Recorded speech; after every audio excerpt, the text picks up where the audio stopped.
Marriage is not just a union between two adults. It's a union between two adults and God. Do you know that marriage is actually for the purpose of fulfilling destiny? Marriage is to fulfill purpose and destiny. Marriage is not for and giving birth. I can just get married, I'll just have children, and that's it. And after that, what next? Marriage is a union between two adults and God as the head of the covenant. Marriage is an agreement. So an agreement is a covenant. Now, by the time you have this mentality that marriage is a covenant, not just between you and your partner, but God is involved, I think a lot of things will change. I want to talk about three very simple factors that can determine how long and how far your marriage can go. Very simple things that people just do not think is important. Let's go. I title it the three A's. The three A's in marriage. And number one is attraction. Subheading: power of what? Beauty. Attraction brings you together emotionally, physically. That's what brings you together. When you see someone, before you like somebody, you must be attracted to the person. Yes, you should be attracted to this person before, oh, I see this girl, I see this guy, oh, I like him, it's attraction. Then that physical attraction, after that, emotional attraction comes in. Oh, I like the way he talks, I like the way he looks at me, I like the way he does this, I like the way I like the way she this, I like the way emotional comes, I like the way she just smiles, I like the way she hugs me, I like the way she does this and this and this and this and this. But the Bible says that favor is deceitful. The book of Proverbs, beauty is in vain. But the woman who fears the Lord, she shall be praised. That means the beauty, you can have it, but it can also be deceitful. How do you manage attraction in marriage? A lot of couples today have lost that. You're no longer attracted to each other. You now live your life anyhow. See, I have also come to see that some adults, as soon as they become adults, they know that they are up to the age of getting married. That is just their future. You ask them, I want to get married. I want to get married. I want to get married. I want to get married.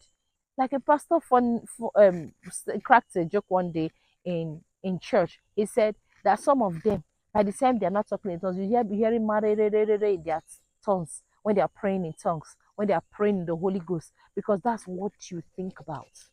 But you should know one thing, that after marriage, that is when, after the wedding, that's when the marriage starts. If my husband met me as a fair, beautiful young lady that I am, I should be able to maintain that power of attraction.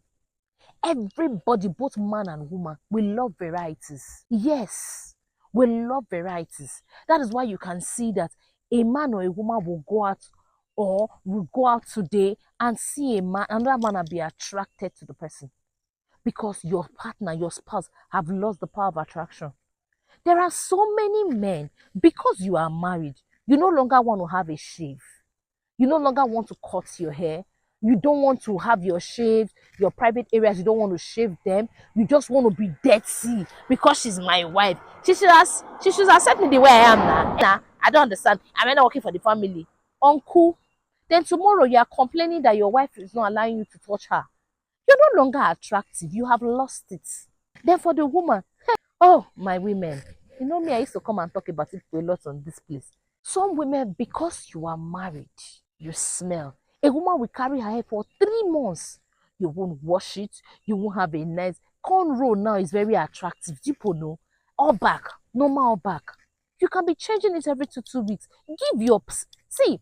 Do you know attraction? Attraction is not just about your partner alone. I don't know about you guys, but for me, when I look good, I know. I have a mirror in my room. I have a mirror in my living room. I check myself. Sometimes when I'm going on my husband, you're already fine. Let's go. I say, no, let me check again. Let me know that your attention as you're going, that is going to be on this person. Do you understand? You should copy that. The power of attraction knows how to keep a marriage. Have you done something about that hair? Some of you, as women, the pillow you're using at home, your husband cannot use it because it's smelly. There are sometimes I go to a gathering and a woman is standing or sitting close to you and turns it so you don't have way to pull your nose. You don't have way. The hair is smelly. When I take a look at the hair, you see dirt round it. If they are on braids, the tip of the braids, you see dirt around it, I'll be like, "Ah, what is it? It's braid." If you know that you cannot clip it clean, please don't braid, do cornrows. If you know you cannot afford braids, you cannot afford, they have a good hair low cuts. Then buy sporting waves, activator gel. Me, I can give you tips. Rub beads, be looking smart. Be looking smart. Go to the market. If you cannot afford new ones, go to the thrift section.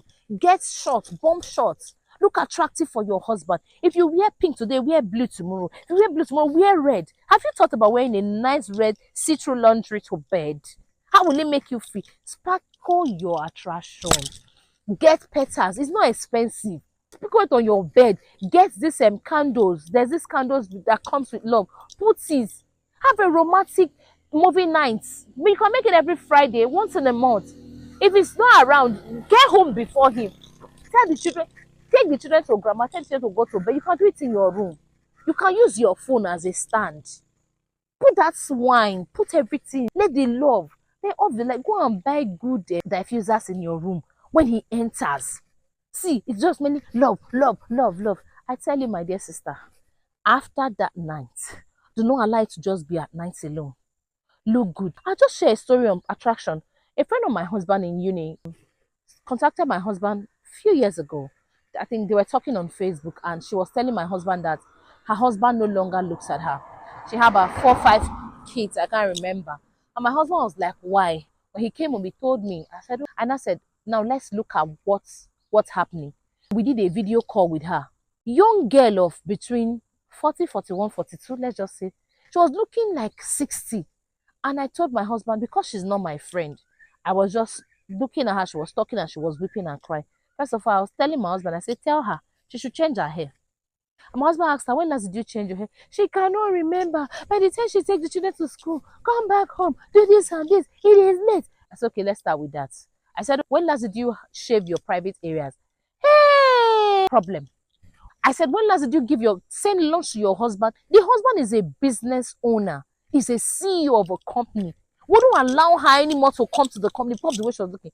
We said, okay, let's plan it. Monday, relax, don't say anything. Monday. By the time she finished dressing up, she sent us a picture. If you see the shape of this woman that she was hiding under wrapper and big nightwear, she'll wear nightwear to drop the children in school. She'll wear nightwear to go and pick them. And she'll wear nightwear and wait for the man. You think it's only food? But you'll be there now when we have good cooks and chefs that we can hire. And she went to the office to see her husband. I told her, get a very sexy looking food flask. People don't know they are sexy food flasks. And she got it. That Monday, by the time she snapped herself, I said, I typed on this, I said, go girl. And she went. Guess what? Her husband looked at her and said, she said she felt the man was going to yell, like, I told you not to come to the office anymore. Looked at her and said, what happened to you? What's the problem?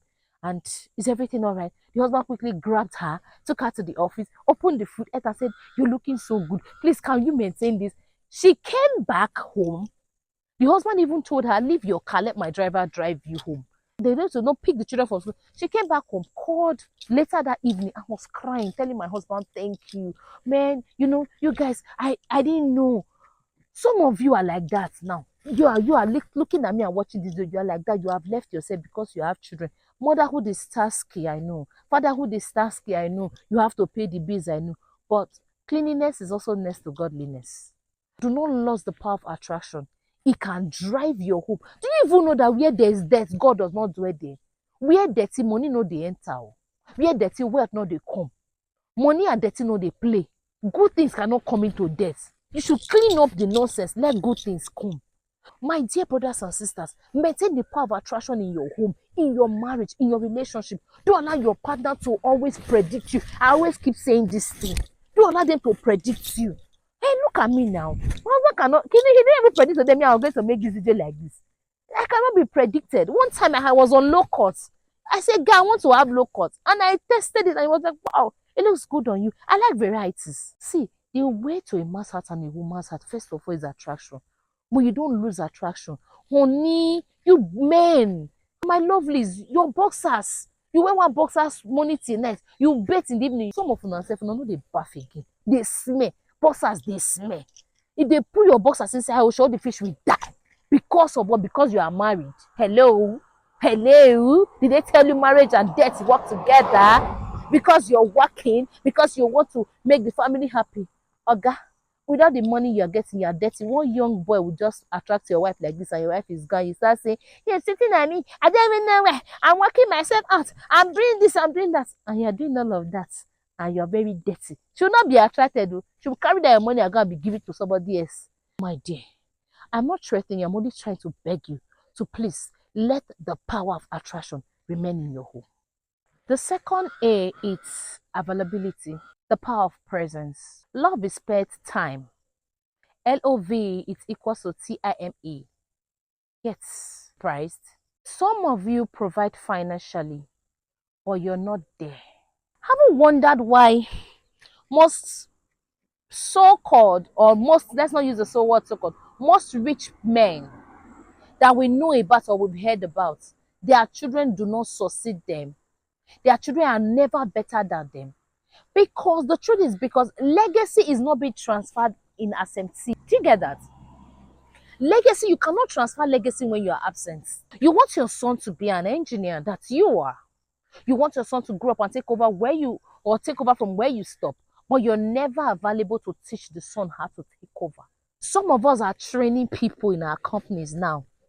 You're raising that your assistant, that's your partner, your manager knows everything in your company, and you have a son who is in the university. By the time he's at home for holidays, instead of you to take that child to the company, let him or her start learning, start knowing the do's and don'ts of the family business. You are there training somebody else. Then by the time you go and be with the Lord, you're old and gray. When the child comes, everything is new. The manager who works with you now buys off the company for, because frustration will just set in. Frustration will set in. Me, I don't know my left from my right. They will now maybe call one manager to come and teach. There's no way that person working with you now will tell or give your son the secrets to the success of that business that he or she knows. They will want that business to go down. They will want to frustrate that child to make sure that they buy it off the child. Then your child will now be a nobody to even serve under the people that served you. The power of absenteeism. You are good with provision. Like my husband will always say, sometimes I'll be like, babe, you used to do these things for me before. Like, those days, when we just got married, especially weekends. And I like Sunday. Those that know me know, me and Sunday afternoon, we sleep. We don't used to play. Except maybe the appointment is so important that I will have to, even when I'm there, I might be dozing. So I have to keep it. Now my husband used to say, I'll be like, my husband will be like, I've just been here watching you sleep. So recently I was like, babe, if I'm sleeping and you sleep, you don't watch me again. My husband said our responsibilities, he's tired, work ourselves out and all of that.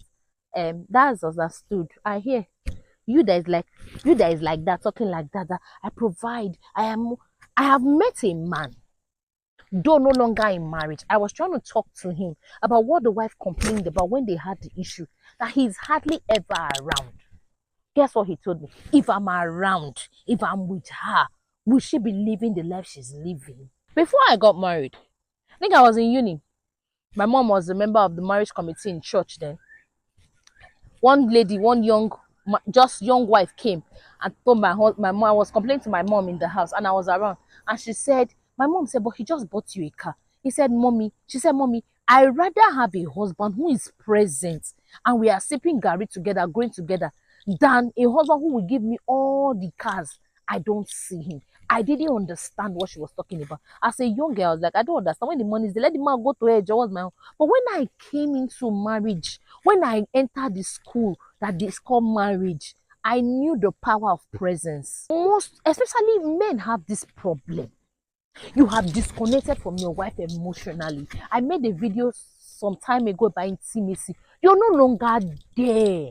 You don't even know where your wife is. If they ask some of you now, where is your wife? You don't even know. You don't know anything. There's some of these our women. You are climbing ladder of success in career. You are wearing the 6-inch shoe. You are a boss in the office. You no longer have time for that man. Some of you, like what happened in the book of Esther about Queen Vashti.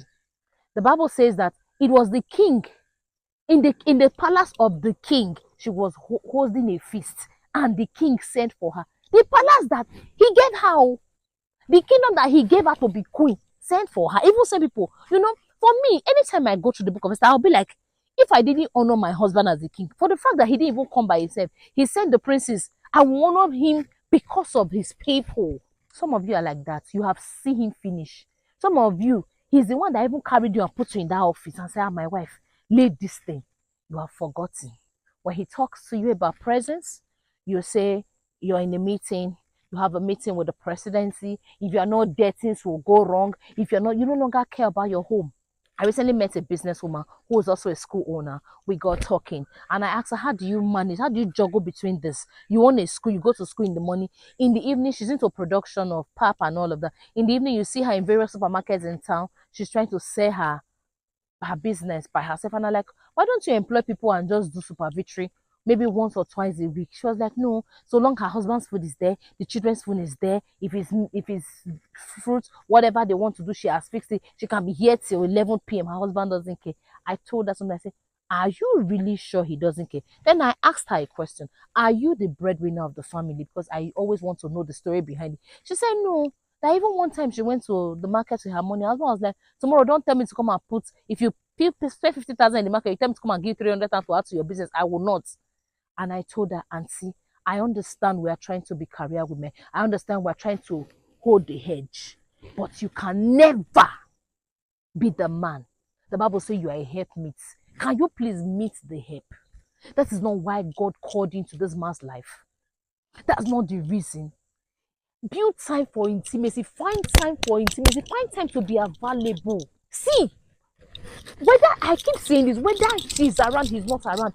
Phone no let us suffer again. Do video calls, pray in the morning together. Oga, whether you are in Kafanchan, you are in Jamaica, you are in Judah, you are in Samaria, do video calls during morning devotions. When you want to bathe and see, when your partner is at home, bathe together.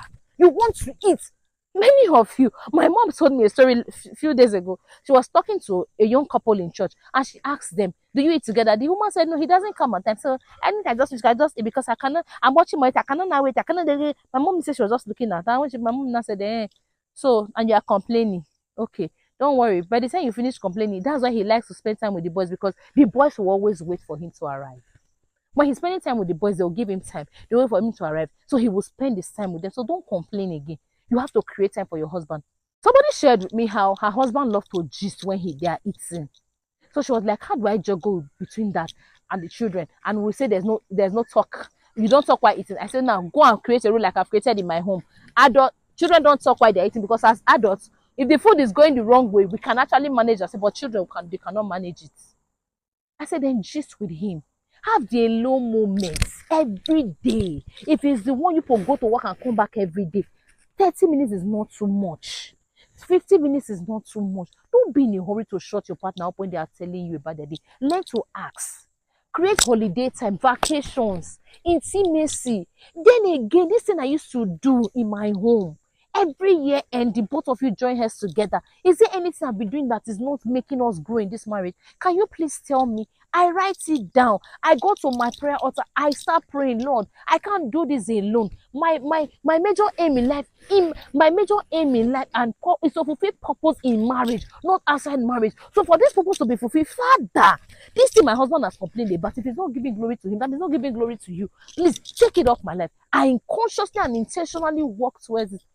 And sometimes I hear my husband say, babe, you have changed though. This thing I spoke about.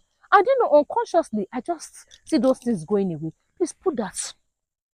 Spend time with your partner, I beg you. Do you know, I had one man coming to talk to me. We met somehow and coming to talk to me. And I was sharing with somebody that immediately he sent me, he was a senior colleague. Immediately he sent me my first WhatsApp chat to say what he wanted to say. I forwarded to my husband because prior to that, I had told my husband, I said, the way this man is going, I don't understand. But don't worry. My husband said, I can't trust my wife. First chat I sent. You know what she said? She said, whoa.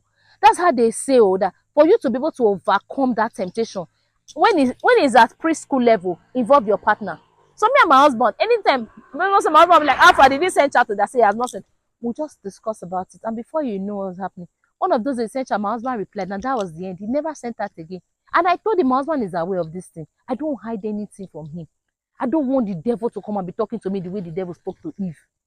I believe if Eve was a bit open to Adam, and I believe that that communication was not just one day. You know, the serpent built a relationship before you tell Eve, go and eat. You don't just meet somebody one day and the person will just give you an instruction. No. So I communicate. When he's not ready, I make sure he's ready. To see, build that intimacy. Be present in your marriage. Be present in your children's life. If you forget anything in this video, do not forget that legacy cannot be transferred in absenteeism.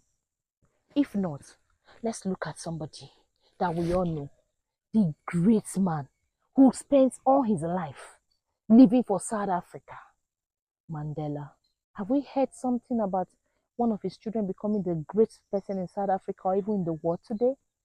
Where are they? He was absent, not just him. A lot of these people. There's even one I would have even loved to mention in this video that we know. That I know, I grew up knowing his first son, bearing his name. By the time that man died, the son in my father's area sold virtually everything because he did not have an idea of how to manage the business. It's still happening today. Most rich men, they are never available. So if God has blessed you with resources, let it be within the family. Build the power of your presence. Let your presence be present in the life of your partner, in the life of your children. Man and woman, manage your time together. 24 hours is not big, it's small. But that 1 hour, that 30 minutes, that's you that every time, Monday to Friday, you are running to church. You're not you be pastor, but the time you're supposed to spend with your family, you are eating it. They call, I must get their service, you are there. Pray multi something happen, you are there. If they say, okay, flashlight service, you are there. On the church service, you are there. Fight for your family service, you are there. You are fighting your family in prayer. Any marriage that is bad cannot be good through prayers. It will be good through intentional work with prayers. You cannot say you are looking for money. You are in church every day. You are not working. You are not doing business. Okay, I hear you. You are getting miracle alerts. Oh, glory be to Jesus. And see, the Bible says, whatever the hands find to do it diligently, uncle. And I, the Lord, will favor the works of your hands. The power of presence, the power of availability. Be available in your marriage and in your home. And you see the Lord doing great things in your life. Don't be too busy for your marriage. Don't be too busy for your spouse.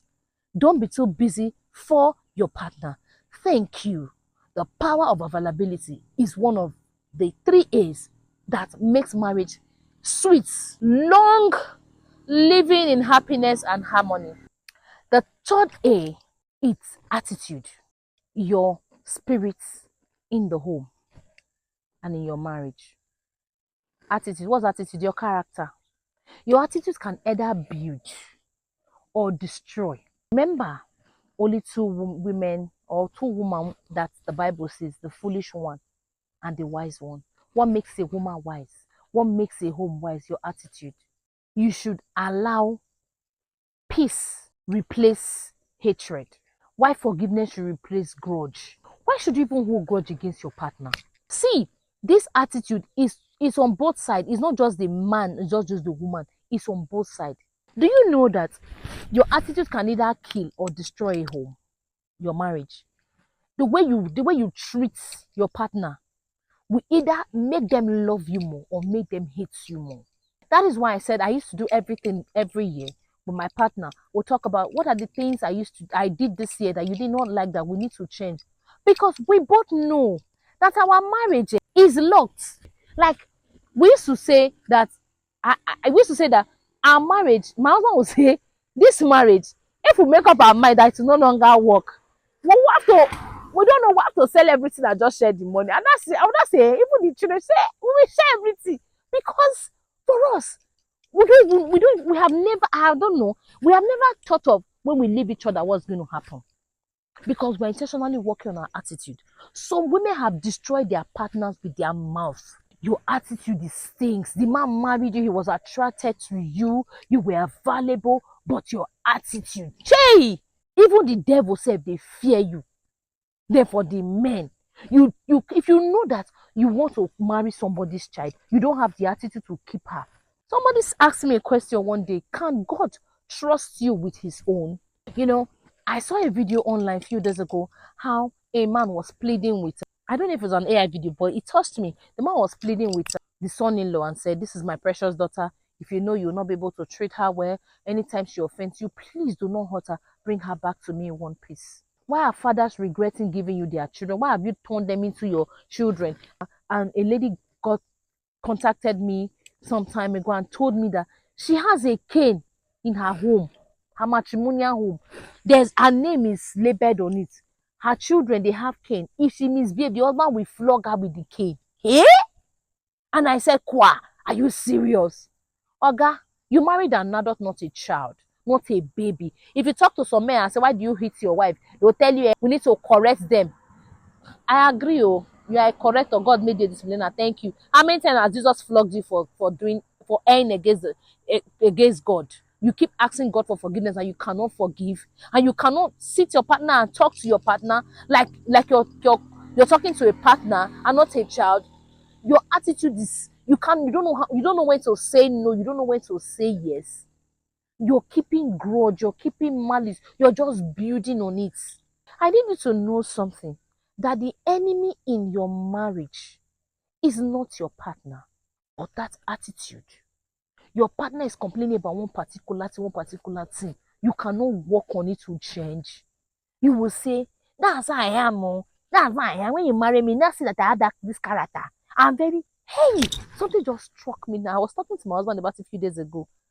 That's, hey, Holy Spirit, thank you.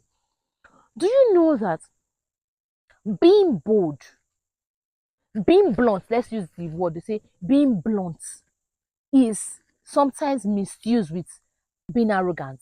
I'm blunt, oh, I'm blunt. The way it is, I'll just tell you. Brother, you're not blunt, you're being arrogant. Yes. If like, okay, I'm a woman, maybe I go out and I didn't know, maybe unexpectedly my period came and I have blood stain. There's a way you walk up to me and tell me, oh sister, man, please don't look back. You have a period. Do you have your car closed or do you have anything on? Then some of you will just come, just run, carry lapper. I just tie the woman. It's only in churches. I used to see them. They just tie and just for what is natural, what God blessed her with. You think if she knows, she will not change it by herself? You know, a woman of God said, somebody told her in church that ma, don't look back, ma, don't sit down. You have blood stain all over you. She said, really? Is that why you're looking at me as if it's not nature? I didn't know. I can't be stained and be like this. She said, I majestically walk into my car. You shame your shame. So you now, if you see me on the road like that, if you correct me like that, you will shame your shame that day. I will do what I want to do and enter my car or whatever I came with and go. Being blunt is not being arrogant. You're not like that. You made yourself like that. Maybe some of you have this attitude because maybe that's how you saw your mother treating your father. Yes, there are so many women guilty of these things. When your husband is not around, you will insult the child and say, see your big head like your father's head. That your father that God will soon punish. That your father that this, that. You're sowing an evil seed. Because a child misbehaves, you're insulting the man because maybe the man offended you that morning or that day or whatever. Or maybe you guys are no longer together. You now make the child think that the father is a monster. You think tomorrow when that child grows up, he or she will not respect you because you never respected your head. Then for the men, can you please watch the way your attitude you treat your partner? Your daughters are watching. That person that is in your house who is your partner is somebody's child. Oh. There's some of you let maybe God has blessed you. You're now richer than your in-laws. You see your in-law finish. You insult your mother-in-law, insult your father-in-law. You are just bragging. You are arrogant. When I say, sister, brother, can you please work on your attitude? Can you check that? If you can work with these 3 A's in your marriage, always keep check. Always correct with love and empathy. Be available. You will see God taking you places. You see yourself celebrating. And sometimes marriages who are 25, 30, 40, they lack these things. If you're planning to get married, can you please pick this, write it down, work on it, and see how God is going to take you to. It should take you to eternity. Do you even know that marriage is the first institution God created? Yeah. The Bible said he saw that it was not good for man to live alone. God talking by himself. He was there.